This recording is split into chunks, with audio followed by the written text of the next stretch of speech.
السلام علیکم۔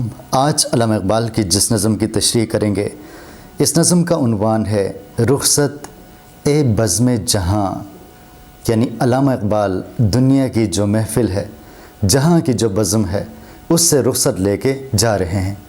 کہاں جانا چاہتے ہیں، یہ جب آپ نظم سنیں گے آپ کو اندازہ ہو جائے گا۔ یاد رکھیں یہ اخذ کیا گیا ہے ایمرسن کی نظم سے۔ ایمرسن مشہور امریکی شاعر تھے، اصلاحی ورکر تھے اور مصنف تھے۔ ان کی نظم کا مرکزی خیال علامہ اقبال نے اس نظم میں پیش کیا ہے، اور یہ نظم 1904 میں مخزن رسالے میں چھپا اور بانگ درا کی یہ 32ویں نظم ہے۔ تو آئیے آغاز کرتے ہیں۔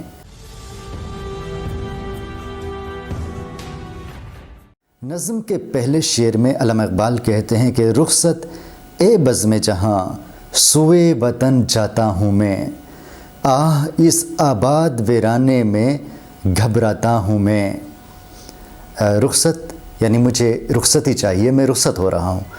اے بزم جہاں، اے دنیا کی محفل، سوئے وطن، وطن کی طرف، آہ یعنی افسوس، آباد ویرانے میں، یعنی آباد اور ویرانہ ایک دوسرے کے الٹ ہیں، متضاد ہیں۔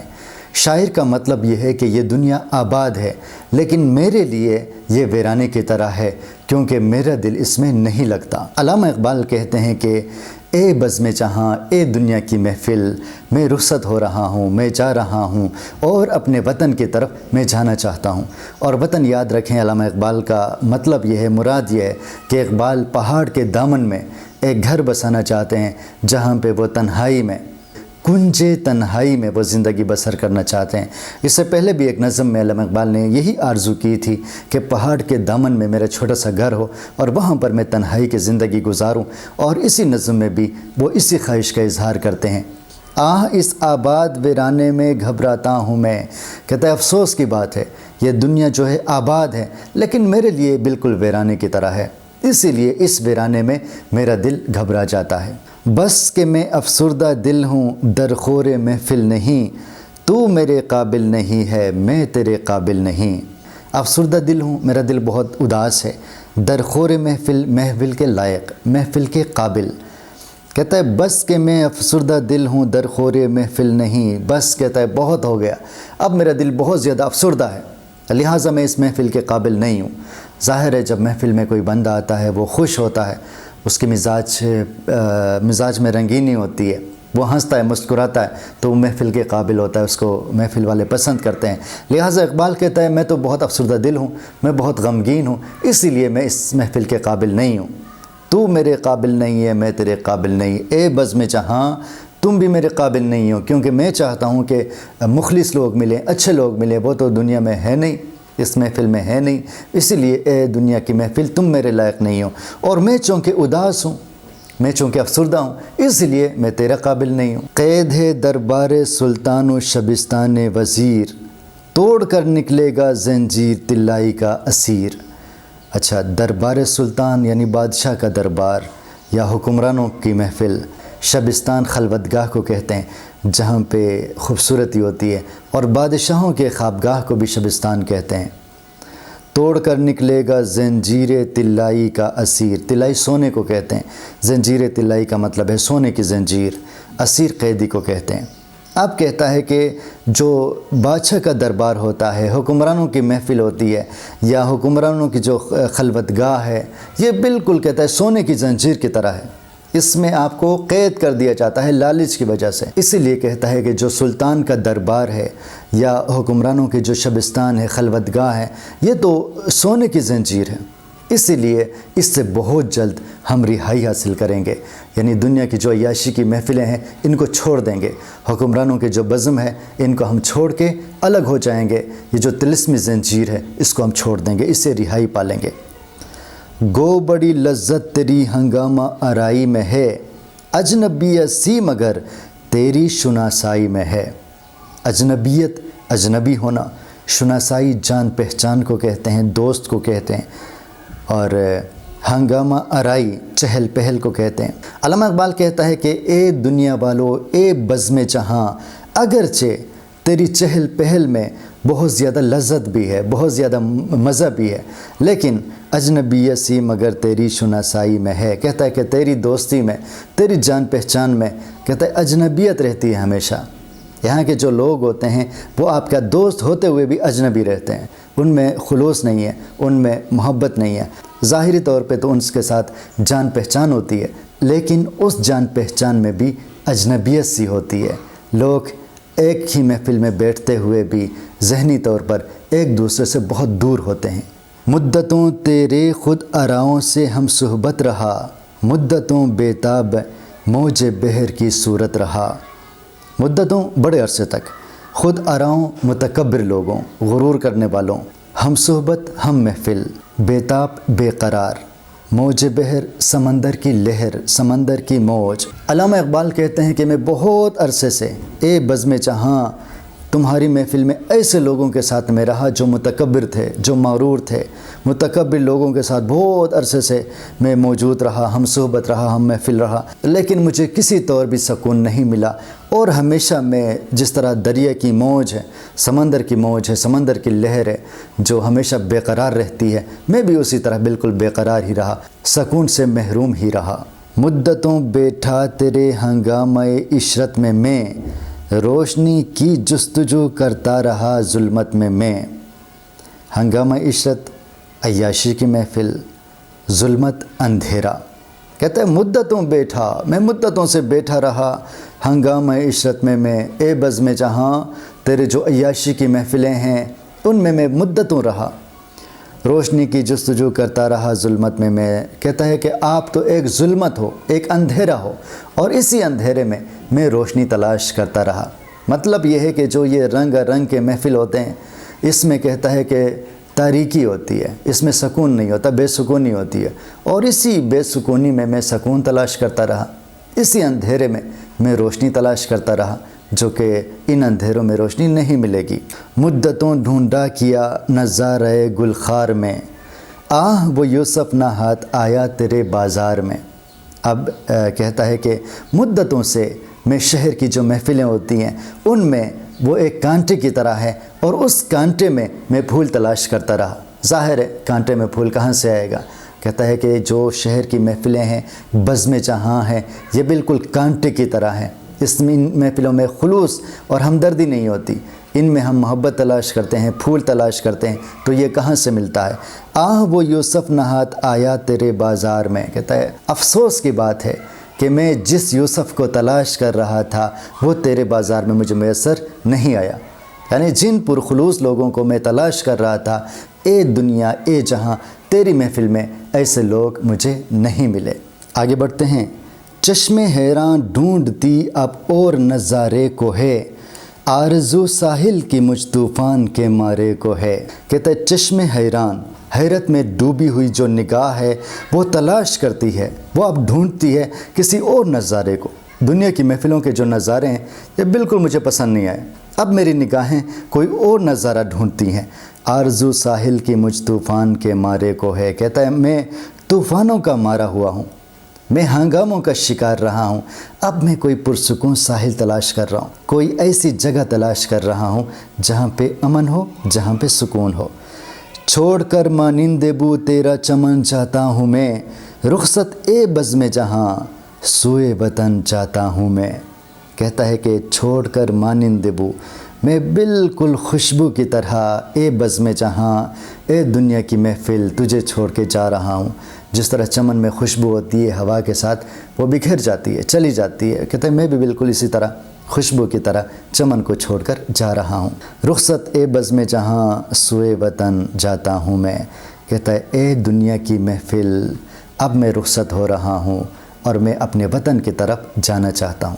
اور وطن سے مراد جس طرح میں نے آپ کو بتایا کہ کوہ کے دامن میں اقبال ایک گھر بسانا چاہتے ہیں، وہی اس کا وطن ہے۔ گھر بنایا ہے سکوت دامن کوہسار میں، آہ یہ لذت کہاں موسیقی گفتار میں۔ سکوت خاموشی کو کہتے ہیں، دامن کوہسار پہاڑ کی وادی، اور موسیقی گفتار یعنی وہ بات چیت جو موسیقی کی طرح ہو، خوبصورت بات چیت۔ کہتا ہے کہ گھر بنایا ہے سکوت دامن کوہسار میں نے پہاڑ کے دامن میں جو خاموش جگہ ہے وہاں پر اپنے لیے گھر بنایا ہے۔ کہتا ہے یہ لذت کہاں موسیقی گفتار میں، کہتا ہے وہاں پہ جب مجھے لذت ملتی ہے، وہاں کی خاموشی میں مجھے جو مزہ ملتا ہے وہ اس بات چیت میں، ان محفلوں میں جو شاعری ہوتی ہے، موسیقی ہوتی ہے، خوبصورت باتیں ہوتی ہیں، ان میں وہ مزہ نہیں ہے۔ اصل مزہ اس خاموشی میں ہے جو پہاڑ کے دامن میں مجھے میسر ہے۔ ہم نشین نرگس شہلا رفیق گل ہوں میں، ہے چمن میرا وطن ہمسائے بلبل ہوں میں۔ ہم نشین ساتھ بیٹھنے والے، نرگس شہلا سرخ رنگ کے نرگس کے پھول کو کہتے ہیں، رفیق گل پھول کا دوست۔ ہم نشین نرگس سے شہلا، کہتا ہے کہ میں یہاں پر پہاڑ کے دامن میں جو میں نے گھر بنایا ہوا ہے، یہاں تو میں پھولوں کے ہم نشین ہوں، پھولوں کی محفل میں بیٹھ جاتا ہوں، پھولوں کے ساتھ بیٹھتا ہوں۔ رفیق گل ہوں میں، اور میں پھولوں کا دوست ہوں، پھولوں کا رفیق ہوں۔ ہے چمن میرا وطن ہمسائے بلبل ہوں میں، اور کہتا ہے پہاڑ کے دامن میں جو گلستان ہے، جو چمن ہے، وہی پہ میرا بسیرا ہے، وہی میرا وطن ہے، اور میں بلبل کے ہمسائے میں ہوتا ہوں۔ یعنی میں جس چمن میں بیٹھتا ہوں وہاں پہ بلبل جو ہے نا گاتے ہوئے نظر آتے ہیں، بلبلوں کی صدا آتی ہے، بلبلوں کے گانے کی آواز آتی ہے، اس لیے میں بلبلوں کا پڑوسی ہوں، ان کا ہمسایہ ہوں۔ شام کو آواز چشموں کی سلاتی ہے مجھے، صبح فرش سبز سے کوئل جگاتی ہے مجھے۔ کہتا ہے وہاں پر اتنا خوبصورت سما ہے، اتنا خوبصورت منظر ہے کہ شام کے وقت آبشاروں کی جو پیاری صدا ہوتی ہے، پیاری آواز ہوتی ہے، وہ میرے لیے لوری کی طرح ہے کہ وہ لوری گا کر مجھے سلا دیتی ہے، ان کی صدائیں مجھے سلا دیتی ہیں۔ صبح فرش سبز سے کوئل جگاتی ہے مجھے، اور میں سبز فرش پہ گھاس پہ سو جاتا ہوں، اور صبح کے وقت کہتا ہے کہ کوئل کی خوبصورت صدا مجھے جگاتی ہے۔ بزم ہستی میں ہے سب کو محفل آرائی پسند، ہے دل شاعر کو لیکن کنج تنہائی پسند۔ بزم ہستی دنیا کی محفل آرائی، محفل سجانا، کنج تنہائی، تنہائی کا گوشہ۔ یہاں ہر بندہ چاہتا ہے کہ محفل سجاؤں، محفلیں لگے، وہاں پہ موسیقی سنیں اور خوبصورت باتیں سنیں۔ ہے دل شاعر کو لیکن کنج تنہائی پسند، لیکن میں چونکہ شاعر ہوں، اور ایک شاعر کی یہ خواہش ہوتی ہے کہ وہ محفل آرائی نہ کرے، وہ محفلوں کی رنگینی میں نہ کھوئے، بلکہ وہ خلوت میں چاہے، وہ تنہائی میں چاہے، اور تنہائی کے کسی گوشے میں بیٹھ کر وہ شعر تخلیق کرے اور دنیا کا نظارہ کرے، دنیا کا مشاہدہ کرے۔ ہے جنوں مجھ کو کہ گھبراتا ہوں آبادی میں ڈھونڈتا پھرتا ہوں کس کو کوہ کی وادی میں مجھے تو الگ رہنے، مجھے پہاڑ کی وادی میں رہنے کا جنون ہے، اس لیے میں آبادی میں، لوگوں کے شور میں، لوگوں کے ہنگامے میں ڈر جاتا ہوں، گھبرا جاتا ہوں، پریشان ہو جاتا ہوں۔ ڈھونڈتا پھرتا ہوں کس کو کوہ کی وادی میں کہتا ہے کہ مجھے نہیں معلوم میں اس پہاڑ کی وادیوں میں، اس تنہائی میں، جو تنہائی مجھے اتنی زیادہ پسند ہے، میں یہاں پہ کس کو ڈھونڈتا پھر رہا ہوں، کس کو تلاش کر رہا ہوں۔ شاعر کی مراد یہ ہے کہ میں تنہائی میں، کوہ کے دامن میں کسی کو تلاش تو کرتا ہوں، کسی کی تلاش مجھے وہاں لے کر جاتی ہے۔ تو اقبال بھی دراصل بنیادی طور پر اللہ کی تلاش کرنا چاہتا ہے، اور اللہ کی تلاش میں وہ تنہائی کی طرف چلے جاتے ہیں۔ شوق کس کا سبزہ زاروں میں پھراتا ہے مجھے، اور چشموں کے کناروں پر سلاتا ہے مجھے۔ اور شاعر جو ہے خود سے سوال کر رہا ہے کہ کس کا شوق ہے، کس کے دیدار کا شوق ہے جو مجھے ان سبزہ زاروں میں پھراتا رہتا ہے۔ یعنی علامہ اقبال اللہ کی قدرت کا نظارہ کرنا چاہتے تھے، اسی لیے وہ سبزہ زاروں میں پھر رہے ہوتے ہیں۔ اس کو شوق ہے اللہ تعالیٰ کی ذات کو جاننے، اس کی تخلیق کا مشاہدہ کرنے کا شوق ہے۔ یہی شوق اسے محفلوں سے تنہائی کی طرف، سبزہ زاروں کی طرف لے جاتا ہے۔ اور چشموں کے کناروں پر سلاتا ہے مجھے، اور کہتا ہے کہ کس کا دیدار، کس کا شوق مجھے مجبور کرتا ہے کہ میں دنیا کی محفلوں سے چلا جاؤں اور چشموں کے کنارے، پانی کے کنارے آرام کروں، سوتا رہوں۔ تانا زن ہے تو کہ شیدہ گنج عزلت کا ہوں میں، دیکھ اے غافل پیامی بزم قدرت کا ہوں میں۔ تانا زن تانا دینے والے، شیدہ چاہنے والا، گنج عزلت تنہائی کا گوشہ، پیامی پیغام دینے والا، بزم قدرت، قدرت کی محفل یا قدرت کے مظاہر۔ اب کہتا ہے کہ اے لوگو، آپ مجھے طعنہ دے رہے ہو کہ میں تنہائی کے گوشے کا شوقین ہوں، میں تنہائی کے گوشے میں رہنا چاہتا ہوں، لیکن اے غافل، میں آپ کو یہ بتانا چاہتا ہوں کہ جب میں تنہائی کے گوشے میں چلا جاتا ہوں تو وہاں پر اس لیے میں چلا جاتا ہوں تاکہ میں آپ لوگوں کو فطرت کا پیغام دے دوں، فطرت کا پیامی بن کر میں تنہائی کی طرف جاتا ہوں۔ وہاں پر میں مناظر قدرت کو دیکھتا ہوں اور دیکھنے کے بعد اللہ تعالیٰ کی جو تخلیقات ہیں ان کو میں آپ کے سامنے لاتا ہوں۔ اسی طرح میں فطرت کا پیغمبر بن جاتا ہوں۔ ہم وطن شمشاد کا، قمری کا میں ہمراز ہوں، اس چمن کی خاموشی میں گوشے بر آواز ہوں۔ شمشاد طویل قامت درخت کو کہتے ہیں، طویل قامت درخت کا نام ہے جسے صنوبر بھی کہا جاتا ہے۔ قمری فاختے کو کہتے ہیں، اور گوش بر آواز یعنی آواز کو کان لگا کر سننا، گوش کان کو کہتے ہیں۔ ہم وطن شمشاد کا، قمری کا میں ہمراز ہوں، کہتا ہے کہ جو صنوبر کے درخت ہوتے ہیں وہی میرے ہم وطن ہے، وہ جہاں ہوتے ہیں میں وہیں پہ چلا جاتا ہوں۔ یعنی صنوبر کے جو درخت ہوتے ہیں یہ جنگلوں میں ہوتے ہیں، یہ جو ہے وادیوں میں ہوتے ہیں، سرسبز علاقوں میں ہوتے ہیں۔ ظاہر ہے یہ شہر کی رنگا رنگی میں نہیں ہوتے، کسی بازار میں نہیں ہو سکتے، کسی مارکیٹ میں نہیں ہو سکتے، بلکہ یہ تنہائی کے گوشے میں جنگلوں میں ہوتے ہیں۔ اسی لیے کہتا ہے کہ جو صنوبر کے درخت ہیں یہ میرے ہم وطن ہیں۔ قمری کا میں ہمراز ہوں، اور جو فاختہ ہے اس کا میں ہمراز ہوں، یعنی قمری کا میں دوست ہوں یا ہمراز ہوں۔ اس چمن کی خاموشی میں گوش بر آواز ہوں، اور یہاں پر جس چمن میں میں رہتا ہوں یہاں پر مکمل خاموشی ہے، اور اس خاموشی میں کان لگا کر سنتا ہوں۔ مطلب یہ ہے کہ وہاں پر جو مجھے صدائیں آتی ہیں، وہاں پر مجھے ہلکی سی آوازیں آتی ہیں، پرندوں کی آوازیں آتی ہیں، آبشار کی آواز آتی ہے، ان کو میں غور سے سنتا ہوں تاکہ میں اللہ تعالیٰ کی قدرت کو سمجھ جاؤں۔ آگے کہتا ہے کہ کچھ جو سنتا ہوں تو اوروں کو سنانے کے لیے، دیکھتا ہوں کچھ تو اوروں کو دکھانے کے لیے۔ اب اس سے پہلے جس طرح اقبال نے کہا کہ میں چمن میں جو خاموشی ہوتی ہے میں اس کو غور سے سنتا ہوں، کان لگا کر سنتا ہوں، اب اس میں کہتا ہے کہ میں جو کچھ سنتا ہوں، مناظر فطرت میں جو کچھ ہوتا ہے، چاہے وہ پرندوں کی صدا ہے، چاہے وہ آبشاروں کی آواز ہے، چاہے وہ بادل گرجنے کی آواز ہے، یہ تمام چیزوں کو میں سنتا ہوں، اور سننے کے بعد جو کچھ محسوس کروں پھر اپنی شاعری کی صورت میں دوسروں کو سناتا ہوں۔ اس لیے میں دوسروں کو سنانے کے لیے سنتا ہوں، اور جو کچھ میں دیکھتا ہوں، فطرت کی خوبصورتی کو دیکھتا ہوں، وہ میں دوسروں کو دکھاتا ہوں۔ یعنی شاعری کے ذریعے ان تمام چیزوں کو میں سامنے لاتا ہوں جن کو میں دیکھتا ہوں، جن کو میں سنتا ہوں، جن کو میں محسوس کرتا ہوں۔ عاشق عزلت ہے دل، نازاں ہوں اپنے گھر پہ میں، خند زن ہوں مسند دارا و سکندر پہ میں۔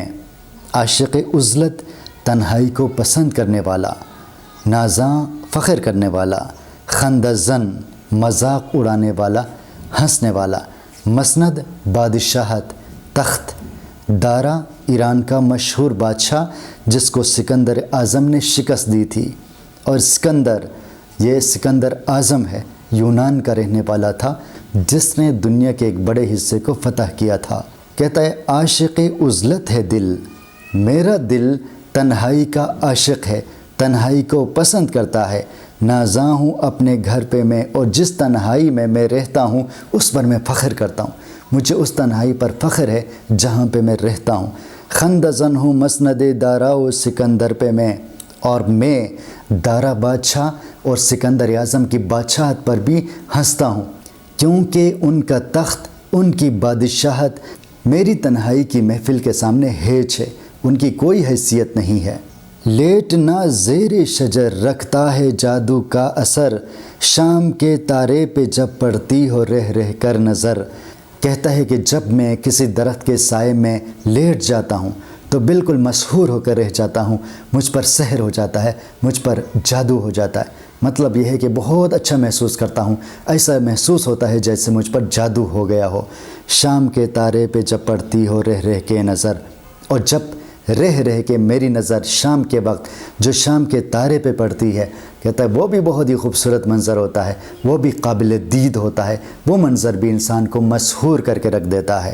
اور آخری شعر میں کہتا ہے کہ علم کے حیرت کدے میں ہے کہاں اس کی نمود، گل کی پتی میں نظر آتا ہے راز ہست و بود۔ حیرت کدہ حیران کر دینے کی جگہ، اور نمود ظہور پیدائش سامنے آنا، گل کی پتی پھول کا پتا، راز ہست و بود راز پوشیدہ بات۔ ہست و بود یہ دنیا، یہ کائنات، اس کے لفظی معنی کی بات کریں تو جو ہے جو تھا، مطلب یہ دنیا یہ کائنات۔ اب کہتا ہے علم کے حیرت کدے میں ہے کہاں اس کی نمود، کہتا ہے ہم جو حقیقت کے راز ہیں اس کو فلسفہ و منطق سائنس کے علم سے نہیں حاصل کر سکتے، اس علم کے حیرت کدے میں اس کی نمود نہیں ہوتی۔ یعنی جو دنیاوی تعلیم ہے، دنیاوی علم ہے، اس کے ذریعے ہم اللہ تعالیٰ کی قدرت کو نہیں سمجھ سکتے، اس میں اللہ تعالیٰ کی قدرت ظاہر نہیں ہو سکتی۔ گل کی پتی میں نظر آتا ہے راز ہست و بود، لیکن اگر ہم پھول کے پتے کا مشاہدہ کریں، اس کو گہرائی سے دیکھیں، تو پھول کے پتے میں ہمیں کائنات کے راز نظر آ جائیں گے، اور اللہ کی قدرت ہمیں پھول کی پتی میں نظر آئے گی۔ تو ناظرین اکرام، یہ تھی ہماری آج کی نظم، جو کہ اقبال نے ایمرسن کی شاعری سے اخذ کیا ہے، اور اس میں جس طرح مصنف نے دنیا کی محفلوں سے بیزاری کا اظہار کیا، کیونکہ اقبال کے مطابق دنیا کی محفلوں میں وہ خلوص نہیں ہے، وہ ہمدردی نہیں ہے، اس کے مقابلے میں قدرت کو سمجھنے کے لیے، اللہ تعالیٰ کا قرب حاصل کرنے کے لیے انسان کسی پہاڑ کے دامن میں اگر گھر بسائے تو وہاں پر وہ زندگی کا لطف لے سکتا ہے، وہاں پر وہ قدرت کا نظارہ کر سکتا ہے اور اللہ تعالیٰ کی تخلیقات کا مشاہدہ کر سکتا ہے۔ یہی اس کا مرکزی خیال ہے۔ تو دوبارہ حاضر ہوں گے۔ اللہ حافظ۔